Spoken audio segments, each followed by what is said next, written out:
ओम नमस्ते जी। 28वीं श्रव्य कणिका उत्कृष्ट शंका समाधान, मानव मन को आंदोलित करने वाले लौकिक पारलौकिक प्रश्नों के सटीक उत्तर, जिसके समाधान करता है स्वामी विवेकानंद जी परिव्राजक, और पुस्तक संपादित किया है डॉक्टर राधा वल्लभ चौधरी MBBS जबलपुर द्वारा।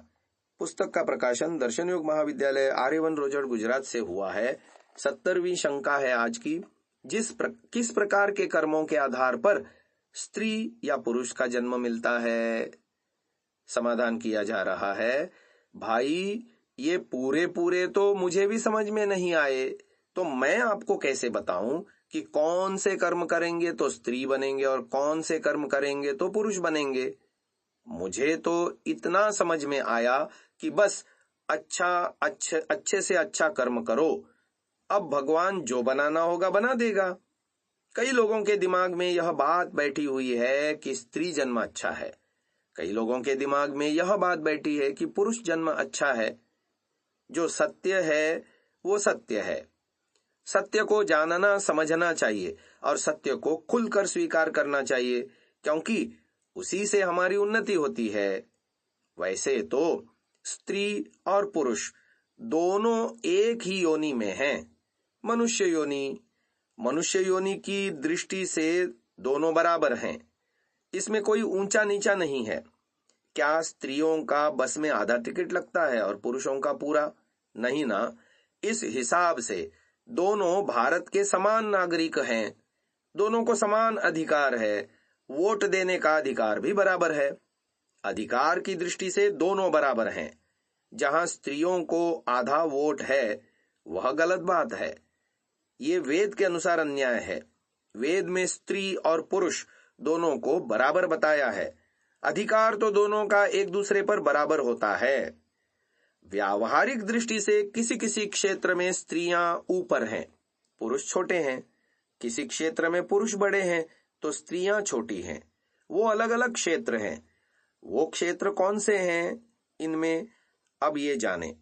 पहली बात, वेद कहता है जब बालक के साथ माता पिता का संबंध हो तो माता बड़ी और पिता छोटा। माता का नंबर पहला, माता सबसे पहली गुरु है। अगर पहली गुरु बुद्धिमान हो तो बच्चा भी बुद्धिमान बनेगा, और पहली गुरु ही मूर्ख हो तो बच्चा मूर्ख बनेगा। दूसरी बात, शास्त्रों में स्त्री को पूज्य कहा है, उसे अधिक सम्मान देने का विधान है। यहां भी पुरुष छोटा हुआ और स्त्री बड़ी, यह एक क्षेत्र है। तीसरी बात, और दूसरा एक क्षेत्र है पति पत्नी का। जब पति पत्नी का आपस में संबंध हो तो वहां पति बड़ा और पत्नी छोटी, वहां यह नियम है। अब बताइए क्या चाहिए आपको? एक तरफ पुरुष बड़े हैं, एक तरफ स्त्रियां बड़ी हैं। हाँ, यह ठीक है कि कहीं व्यावहारिक दृष्टि से कुछ समस्याएं पुरुषों के साथ कम हैं और स्त्रियों के साथ कुछ अधिक हैं। कुछ हमारी जिम्मेदारियां रहती हैं व्यवहार की, उनमें स्त्रियों पर बंधन अधिक रहते हैं, पुरुषों पर उतने नहीं हैं। स्त्रियों का जीवन अधिक बाधित रहता है, इनको मां बनना पड़ता है, पुरुष तो बनेगा नहीं। शुद्धि की दृष्टि से स्त्री का शरीर अधिक गंदा होता है, महीने के कुछ दिन शारीरिक दृष्टि से विवशता रहती है। पुरुष का शरीर अधिक सख्त और बलवान होता है, स्त्री में कोमलता होती है। वातावरण को सहन करने की क्षमता पुरुष में अधिक होती है, पुरुष अधिक कार्य कर सकता है। स्त्री का शरीर जल्दी विकसित होता है और 20-25 साल के बाद शिथिल हो जाता है, लेकिन पुरुषों में 40 साल तक बढ़ता है। इसलिए विद्या आदि पढ़ने का अवसर पुरुषों में अधिक होगा। आगे बात बताई जा रही है, पुरुष तो अकेला घूम फिर लेगा, खा लेगा, कहीं रात को 2 बजे प्लेटफॉर्म पर भी सो जाएगा, उससे कोई पूछने वाला नहीं। वो तो अकेला ही पूरे देश भर में घूम आएगा। पर स्त्रियों को इतनी सुविधाएं, स्वतंत्रता नहीं है। उस दृष्टि से हमको स्वीकार करना पड़ता है कि बाकी तो मनुष्यों की दृष्टि से दोनों बराबर हैं। इनमें कोई ज्यादा हीन भावना, इंफीरियरिटी कॉम्प्लेक्स की जरूरत नहीं है। फिर आगे बताते हैं, आयु के कारण अनुभव में भेद होता है। पति अधिक आयु का होता है, इसलिए उसका अनुभव ज्यादा होता है। परीक्षा फल की दृष्टि से स्त्री आगे है, क्योंकि पुरुष उतनी मेहनत नहीं करते। इतिहास देखेंगे तो पुरुष ज्यादा विद्वान रहे हैं। विद्या का आरंभ हमेशा पुरुषों से हुआ। वेद हमेशा ऋषि यानी पुरुष को ही ईश्वर देता है। वेद में लिखा है स्त्रियां बेशक पढ़ सकती हैं। सत्यार्थ प्रकाश में महर्षि दयानंद जी ने लिखा, अगर ईश्वर का प्रयोजन स्त्रियों को पढ़ाने में न होता तो इनके शरीर में आंख और कान क्यों रखता। वे भी वेद पढ़ सकती हैं, वे भी वैराग्य प्राप्त कर सकती हैं, वे भी सन्यासिनी बन सकती हैं, पर वे प्रायः सन्यास नहीं लेती, झगड़े करती हैं। तो हम क्या करें? वे प्रायः झगड़ा ज्यादा करती हैं, राग द्वेष ज्यादा करती हैं, वेद पढ़ती नहीं है, तो दोष इनका है, बाकी इनका चांस पूरा है। ब्रह्मचर्येण कन्या युवानम विंदते पतिम, अर्थात अथर्ववेद में लिखा है कि कन्या को भी ब्रह्मचर्य का पालन करके वेद पढ़ने का पूरा अधिकार है और विद्या पढ़कर फिर विवाह करना चाहिए। तो छूट सभी को है, बाकी कोई करे या न करे वो उसकी मर्जी। सामान्यतः पुरुष स्त्री नहीं बनना चाहता, लेकिन स्त्री पुरुष अवश्य बनना चाहती हैं। इस दृष्टि से पुरुष कुछ बड़ा सिद्ध होता है। आगे 71वीं शंका आ रही है, स्वामी सत्यपति जी ने इतने अच्छे कर्म किए, फिर भी उन्हें रोगों से क्यों पीड़ित होना पड़ रहा है?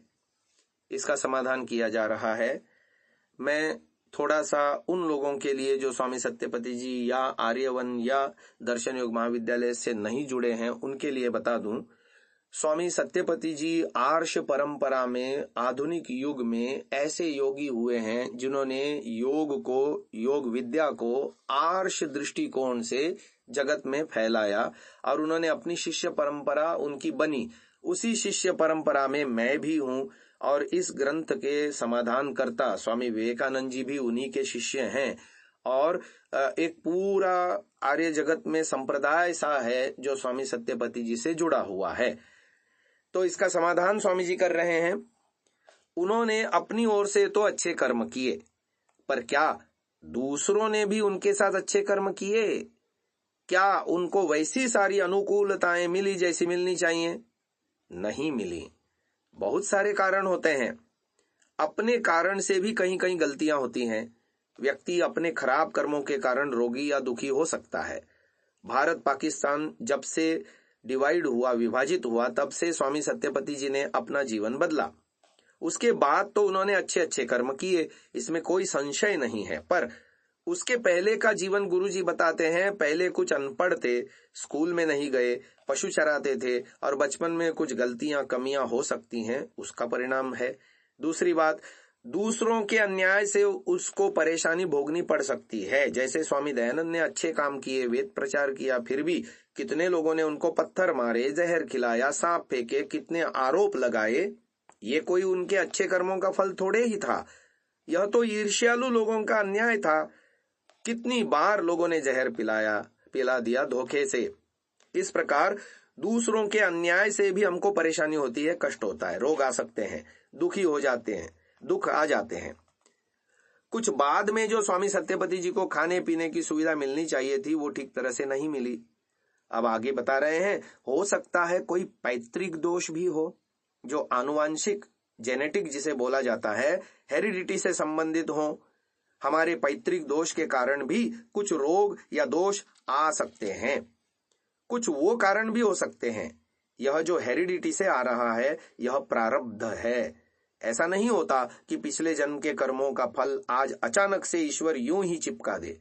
प्रारब्ध का जो फल है वो हेरिडिटी से मिलेगा, पैतृक रोगों के रूप में मिलेगा, वहीं से आएगा जेनेटिकली। कहीं प्राकृतिक कारणों से भी हमको रोग और दुख आ सकते हैं, और भी बहुत सारे कारण हैं। इस जन्म के दुख के 3 कारण हैं: अपनी गलतियां, दूसरों के द्वारा किया गया अन्याय और प्राकृतिक दुर्घटनाएं। आनुवंशिक को मिलाकर दुख के 4 कारण बन सकते हैं। इनमें से कौन सा कारण कितना रोग या दुख उत्पन्न कर रहा है, यह पूरा जानना, समझना और कहना बहुत कठिन है। आज की इस श्रव्य कणिका को यहीं विराम देते हैं। आगे शंका आ रही है, कोई व्यक्ति विवाह करके मोक्ष को प्राप्त कर सकता है या नहीं? श्री राम और कृष्ण भी तो गृहस्थ थे, फिर उनको योगी क्यों कहा गया है?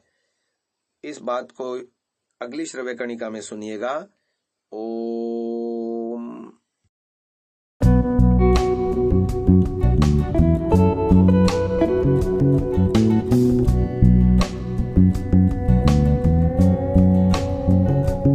डाउनलोड सांसा ऐप, आर्यवीर दल ऐप, विजिट sansa.org, arvirdal.in।